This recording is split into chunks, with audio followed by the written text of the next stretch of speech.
We are learning more about the new legal action filed against Givaudan after a deadly explosion, and there could be more lawsuits coming. Givaudan's accused of negligence and being a nuisance in a new lawsuit that seeks compensation and punitive damages for injuries and lost property. Wave News reporter Logan Perrone sat down with a lawyer representing the homeowners in this case.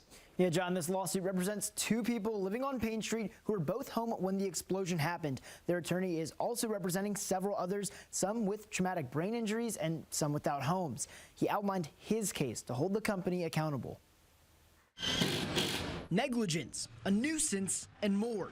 All things Givaudan is accused of in a new lawsuit filed Tuesday. The people of Clifton have good cases against this company. Tad Thomas at Thomas Law Offices is representing the two people who live on Payne Street who are seeking to hold the company responsible.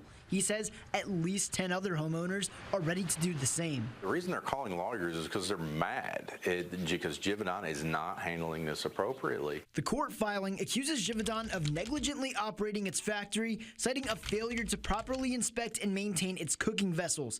It also accuses the company of being a nuisance, something Thomas points to as a pattern with the company. This company was a bad neighbor. They had ongoing issues for years. The client that we filed suit on yesterday had an issue in their basement where sewage backed up because of improper maintenance and handling at the plant back in 2022. The day after the explosion, Wave uncovered a 2023 violation notice from the Metro after an incident left caramel powder covering houses, property, and cars. There was a big hole that was all the way up there. Days waiting for a call, hundreds of dollars for a condemned home.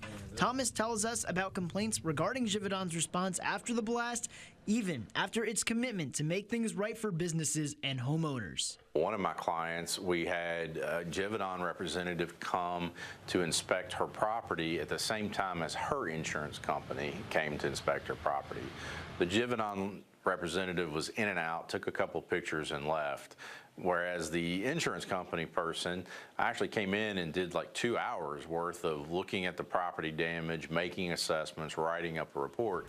So that should tell you what Givaudan thinks of what they're going to be doing when it comes to property damage. The numerous lawsuits against the company are likely to be combined. Thomas believes the people impacted will get the justice they deserve. It may take some time to ensure that they get full compensation for what they've suffered, but I'm very confident that there's going to be a positive outcome for the neighbors in Clifton. We reached out to the company for a response to the accusations in the lawsuit and claims made by other Clifton neighbors in the area, including concerns Givaudan does not have their best interests in mind. A spokesperson for Givaudan told us we are unable to comment on any ongoing legal action. Logan Perrone, Wave News. Okay, thank you.